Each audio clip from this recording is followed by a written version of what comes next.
রাজা তার দরবারে বসেছিলেন এবং সিদ্ধান্ত নিয়েছিলেন যে তিনি তার রাজ্যের সেরা বুদ্ধিমান মানুষটিকে খুঁজে বের করবেন। তিনি ঘোষণা দিলেন, আমার রাজ্যে যে ব্যক্তি সবচেয়ে বুদ্ধিমান তাকে আমি বড় পুরস্কার দেব। গোপাল ভাঁড়, রাজ্যের এক সাধারণ মানুষ, এই ঘোষণা শুনে রাজ্য দরবারে উপস্থিত হলেন। তিনি রাজাকে বললেন, হে রাজা, আমি আপনার প্রশ্নের উত্তর দেব, কিন্তু তার আগে আমি একটি শর্ত রাখতে চাই। রাজা অবাক হয়ে প্রশ্ন করলেন, তোমার শর্ত কি? গোপাল ভাঁড় হাসতে হাসতে বললেন, আপনার যে প্রশ্ন আমি উত্তর দেব, তা যদি ভুল হয় তবে আমাকে সঠিকভাবে শাস্তি দেওয়া হবে, কিন্তু যদি আমি সঠিক উত্তর দিতে পারি তবে আমাকে পুরস্কৃত করা হবে। রাজা রাজি হলেন এবং বললেন, তুমি কি জানতে চাও? গোপাল ভাঁড় তখন বললেন, হে রাজা, আপনার সেরা বুদ্ধিমত্তার পরীক্ষা হবে একটি সাধারণ প্রশ্নে।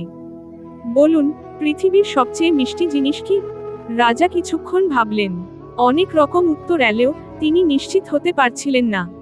রাজা সবজি, মধু, সুরাপান, গাছের ফল ইত্যাদি নানা উত্তর ভাবলেন, কিন্তু কোনো একটি সঠিক উত্তর খুঁজে পেলেন না। এদিকে গোপাল ভাঁড় অপেক্ষা করছিলেন। কিছু সময় পর রাজা বললেন, আমি সত্যিই জানি না। তুমি কি জানো?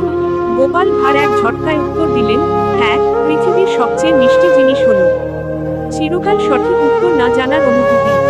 রাজা হাসি থামাতে পারলেন না। তিনি বুঝতে পারলেন, গোপাল ভাঁড় শুধুমাত্র এক বুদ্ধিমান ব্যক্তি নয়, বরং তার হাস্যরসিকতা এবং বুদ্ধির মিশেলে এমন একটি উত্তর দিয়েছেন যা সত্যিই অবাক করে দেয়। রাজা শেষে গোপাল ভাঁড়কে পুরস্কৃত করলেন এবং তার বুদ্ধিমত্তার প্রতি সম্মান প্রদর্শন করলেন।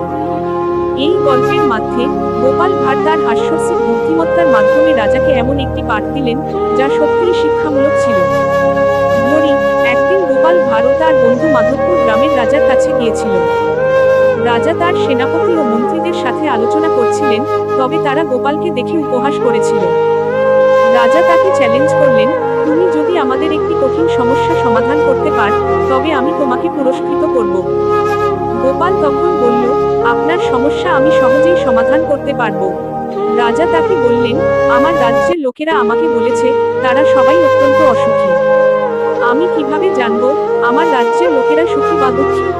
গোপাল ভাঁড় এক মুহূর্ত ভাবলেন এবং বললেন, তাহলে আমি রাজ্য জুড়ে একটি মেলা বসা। সেই মেলা চলাকালীন আপনি খোঁজ নিন, কারা হাসছে, কারা দুঃখিত। যারা হাসবে তারা সুখী, আর যারা দুঃখিত তারা অসুখী। রাজা গোপালের পরিকল্পনা মেনে নিলেন। মেলা চলল এবং গোপাল সব লোকদের মনোভাব পর্যবেক্ষণ করলেন।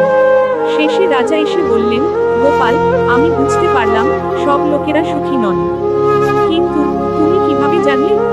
গোপাল বললেন, রাজা, আমি জানতাম একজন রাজা যখন মেলা আয়োজন করেন তখন সবাই সুখী হওয়ার ভান করে, কিন্তু তারা আসলে কিভাবে অনুভব করছে সেটা মেলা শেষ হওয়ার পর বোঝা যাবে।